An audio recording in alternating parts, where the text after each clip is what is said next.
Olá! Paz e bem a todos! Existem várias passagens da vida do Padre Pio que são incríveis, e hoje você vai conhecer um pouco mais sobre a infância desse grande santo.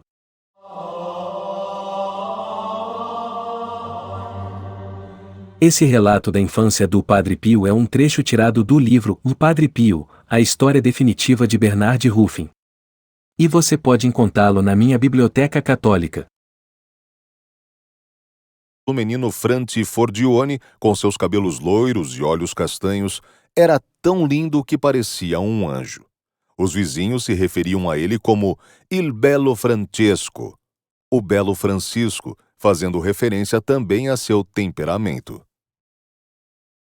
Um bebê agitado. Francisco, como a maioria das crianças, podia às vezes levar os pais ao desespero.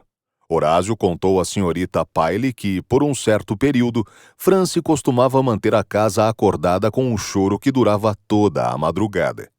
Uma noite, Tata, como as crianças chamavam seu pai, ficou tão irritado com o choro incessante do bebê que saltou de sua cama, agarrou e sacudiu, gritando: "O bom Senhor deve ter enviado à minha casa um demôniozinho em vez de um bebê." Para piorar, o bebê escorregou das mãos de Horácio e caiu diretamente no piso de pedra. Descontrolada, a mãe recolheu nos braços o bebê em prantos e gritou para o marido: "Está tentando matar meu filho?" Quando adulto, o Padre Pio se lembrava de ter sofrido terríveis pesadelos na infância. Disse a um amigo que quando sua mãe lhe colocava para dormir e apagava a lâmpada de óleo, ele começava a chorar, ao que ela ligava novamente a luz para acalmá-lo. Estava cercado por monstros assustadores. Apesar de sua experiência não ser anormal para uma criança, dizem que Padre Pio teria concluído: "O demônio é quem me atormentava." Relata-se que, já adulto, sondando até onde sua memória podia alcançar, ele teria afirmado que nessa época comunicava-se com seu anjo da guarda e tinha visões de Cristo e de Maria. O mundo sobrenatural estava ao alcance dos camponeses do Mezzogiorno, porém estava extraordinariamente ainda mais próximo do jovem Franci Fordione. No batismo, Bepa dedicou Franci a Cristo e à Virgem Maria, como deve ter feito com os outros filhos. Quando Franci tinha 5 anos, Bepa encorajou-o a se dedicar a Cristo, a Maria e a seu padroeiro, Francisco de Assis. Desde que começara a falar, Franci sempre pedia para ser levado à igreja. Gostava de ouvir histórias sobre Jesus, Maria e os santos, e de forma bastante precoce exibia consciência do pecado. Quando entrevistados anos mais tarde, os amigos de infância que ainda restavam relatavam memórias muito diversas. Luigi Orlando se lembrava do seguinte: "Quando estava conosco ele nunca rezava. Não havia nada de excepcional nele. Conosco era somente um garoto qualquer, apesar de ser educado e reservado." O Baldo Vecariano o caracterizou como uma espécie de nerd, submisso e reservado, um macarrãozinho sem sal. Antônio Bonavita, por sua vez, recordava-se do seguinte: "Todas as outras crianças eram cruéis, mas ele era sempre bom." Mercúrio Escoca se lembra que Franci adorava encenar a missa e esculpir com argila imagens de Cristo e dos santos para as várias festas religiosas. Sempre que outro garoto praguejava ou xingava, Franci corria para longe. Franci era um menino excepcionalmente devoto, contudo sua piedade não era a única na família. Dizem que suas irmãs Felicita e Graziella eram tão piedosas quanto ele. Na escola dizia-se que ele era o único da classe a terminar consistentemente todas as suas tarefas. Contudo, também gostava de brincar e fazer gracejos, até mesmo na velhice. Franci também tentou fumar, uma única vez. Um vizinho lhe deu dinheiro para ir à cidade comprar um charuto. Em seu caminho de volta, Franci acendeu o charuto e aspirou um trago. Ficou tão doente que nunca mais fumou, apesar de usar rapé quando adulto. Desde cedo manifestou preocupação pelos pobres e doentes. Apesar de mais tarde se lembrar de que nada lhe faltava quando criança, ficava profundamente comovido e preocupado quando acompanhava a mãe em uma de suas frequentes jornadas de caridade e via camponeses sem comida, vestimentas e acomodações adequadas. Franci testemunha um milagre. Aos 8 anos de idade, Franci testemunhou um evento que permaneceu indelevelmente gravado em sua memória pelo resto da vida. Em 25 de agosto de 1895, Horácio levou seu irmão caçula à cidade de Altavina Irpina, a cerca de 30 quilômetros ao sul de Pietrelcina, para visitar a igreja de Santa Maria Assunta in Cielo, a qual continha as relíquias de São Pelegrino. Naquele dia de verão, Franci e seu pai estavam numa multidão de adoradores em meio aos aromas de incenso, alho e vinho, quando uma mulher furiosa e descabelada forçou sua entrada no altar, onde havia uma estátua de São Pelegrino. Nos braços da mulher estava uma criança deformada e deficiente mental. Segundo algumas versões, o garoto tinha uma cabeçorra desproporcional. Segundo uma outra, ele só tinha um cotoco no lugar das pernas. De maneira ininterrupta, ele emitia um som horrendo e estridente. Grac, grac, grac. Como um corvo. De forma histérica, a mãe descabelada implorou a São Pelegrino que curasse seu filho. Nada aconteceu. A criança continuava sua ladainha patética e obscena. Grac, grac, grac. Os adoradores assistiram com horror quando a mãe, desvairada, como um guincho assustador e juramentos terríveis, começou a amaldiçoar o santo. Eis que então ela gritou: "Por que não o cura? Ora então, fique com ele. É todo seu." Imediatamente jogou a criança em direção à estátua, fazendo-a chocar-se contra ela e cair no chão. Então, para espanto de todos, a criança, que jamais andara ou falara, levantou-se e correu até sua mãe, clamando com uma voz nítida e normal: "Mamãe, mamãe!" Gritos de "Miracolo, miracolo!" preencheram a igreja. Homens, mulheres, meninos e meninas avançaram para contemplar o que São Pelegrino fizera. Franci e seu pai quase foram pisoteados em meio ao pandemônio, porém ficaram tão comovidos que praticamente não trocaram uma palavra sequer no caminho de volta para casa. Enquanto viveu, Padre Pio se lembraria do episódio em Altavilla Irpina como uma demonstração da misericórdia e do amor de Deus. Você não vê a Madonna. O milagre de São Pelegrino não foi a primeira vez que Franci viu a mão de Deus invadir o mundo físico. Franci também via e se comunicava com seu anjo da guarda. Em cartas, às vezes se referia ao seu protetor celestial como meu companheiro de infância. O menino alegava que Jesus também o visitava e guiava. Após o velho Fordione ter cavado 12 metros sem encontrar água, Franci anunciou: "O Senhor não encontrará água aí." Quando Horácio lhe perguntou como o sabia, a criança disse com toda a franqueza do mundo: "Jesus me disse que, se o senhor desejar achar água, deve cavar ali." O garoto apontou para um lugar preciso em outra parte do campo. "Tudo bem", disse seu pai. "Cavarei onde você me indica. Mas, se não houver água ali, o jogarei no buraco." Horácio cavou 1 metro, 1,5 metros, 2 metros, e então se deparou com uma fonte abundante de água. Quero ser um frade barbudo. Anos mais tarde, Padre Pio insistia. Sempre quis ser frade. A primeira vez que seus pais tomaram conhecimento disso foi quando ele decidiu lhes contar que queria ser padre, após ter ouvido um sermão particularmente inspirador. Quando tinha 10 anos, Franci encontrou o frei Camilo de Santa Elia Pianisi, de 26 anos, um cercatore de campanha no mosteiro caputino de Marconi, a cerca de 20 quilômetros de Pietrelcina. Quando discutiu com os pais a respeito do seu desejo de se tornar um caputinho, eles lhe disseram que preferiam que se tornasse um pároco, prometendo financiar seus estudos para esse fim. "Não, não", insistiu o garoto. "Quero ser um frade barbudo."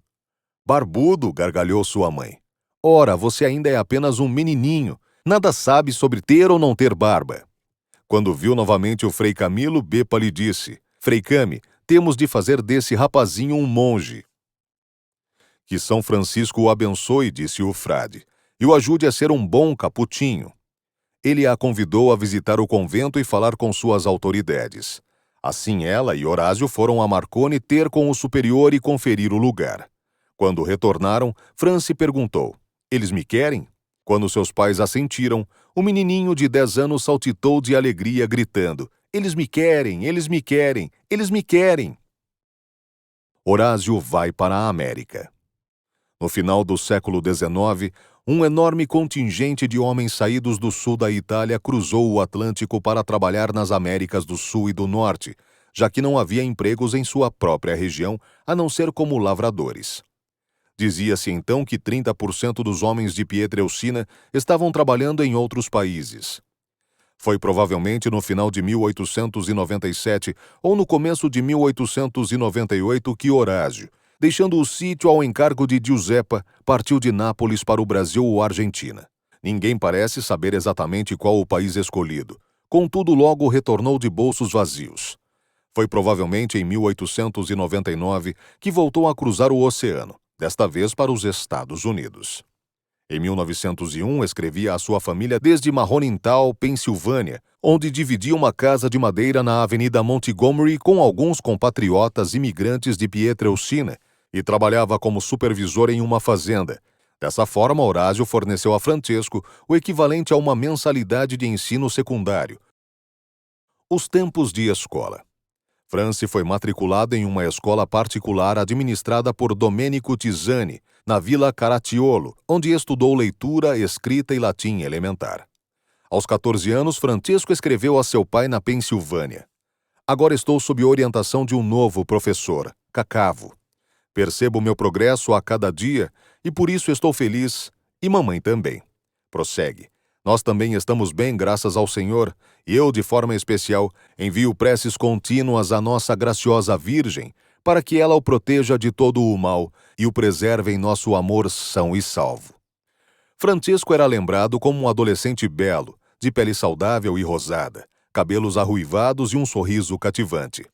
Ignorava firmemente os flertes de suas colegas, abaixando os olhos sempre que lhe falavam.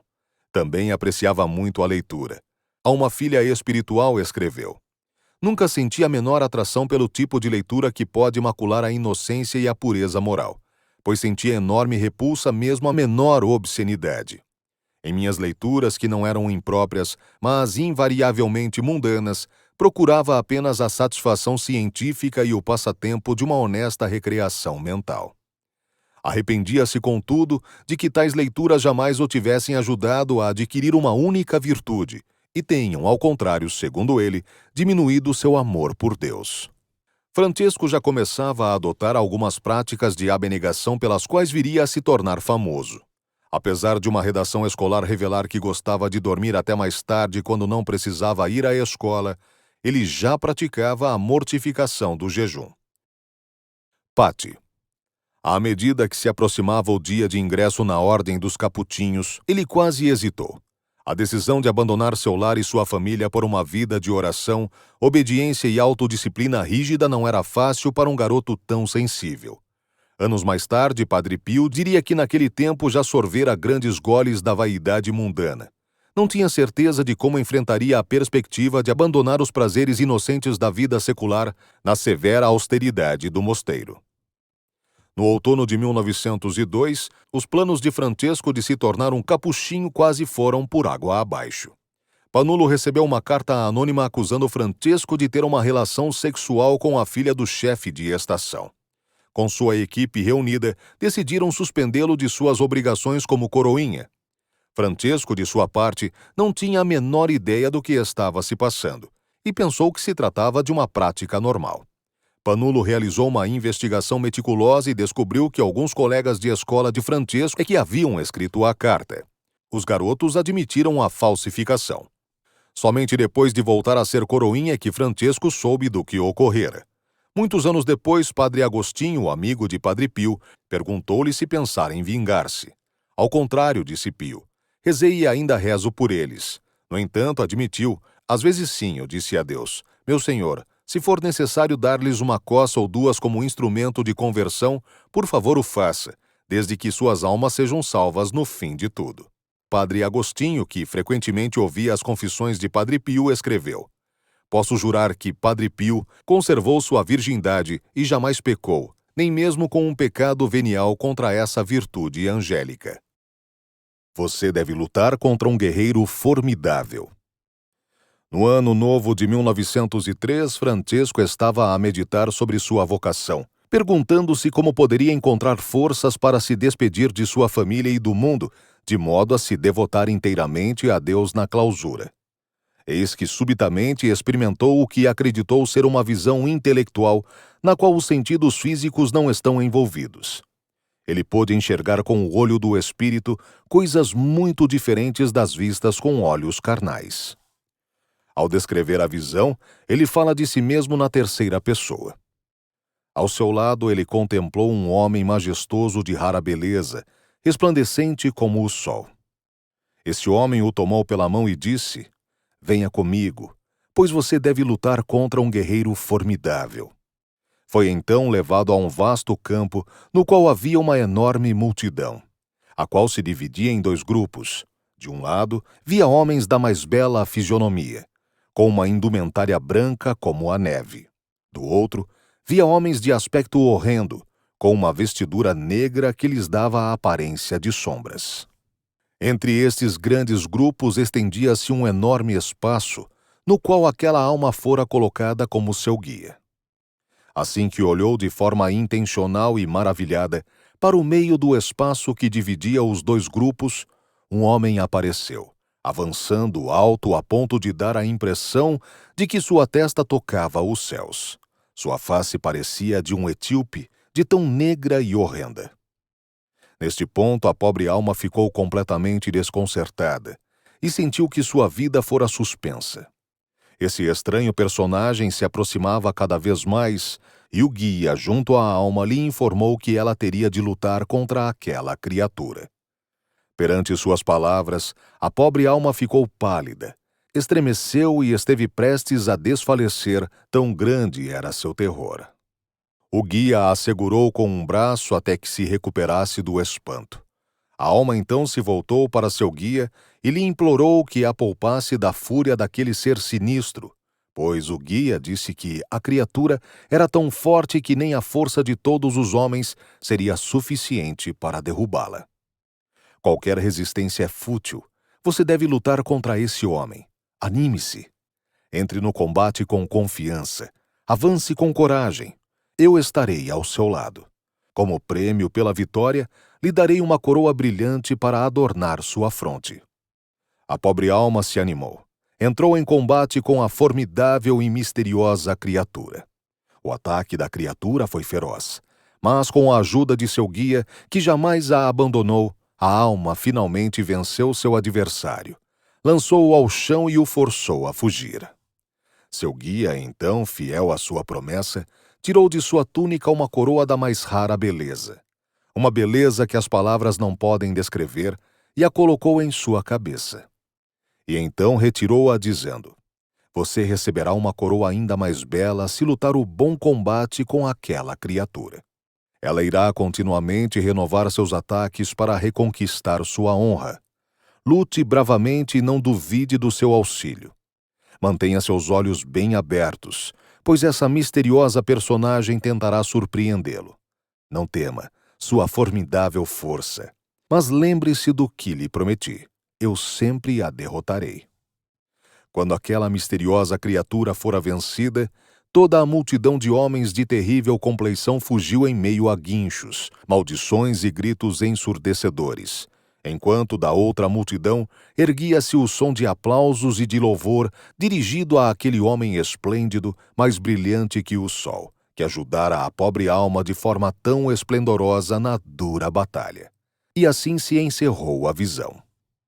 Em 3 de janeiro de 1903, Francesco acabara de receber a Eucaristia e estava em uma conversa íntima com o Senhor, quando sua alma foi subitamente inundada por uma luz sobrenatural. E ele compreendeu em um instante que sua entrada na religião a serviço do Rei Celestial seria uma longa batalha contra o misterioso homem infernal que combatera na visão anterior. 2 dias depois, na noite antes de partir de Pietrelcina para Morcone, Francesco sentiu seus ossos serem esmagados pela separação iminente de sua mãe e seus irmãos e quase teve um colapso. Experimentou então sua terceira visão em 5 dias. O Senhor veio confortá-lo, escreveu, e contemplou Jesus e sua Santíssima Mãe em toda a sua majestade. Eles o encorajaram e o asseguraram de seu amor. Jesus, por fim, colocou-lhe uma mão sobre a cabeça. Isso bastou para fortalecê-lo na parte superior de sua alma, e assim não deixou escorrer uma única lágrima em sua dolorosa despedida, apesar de, naquele momento, estar sofrendo uma profunda agonia no corpo e na alma. Em 6 de janeiro de 1903, Francesco disse adeus à sua mãe e irmãos. Giuseppa, aos prantos, abençoou-lhe e disse-lhe que doravante ele pertencia não a ela, mas a São Francisco.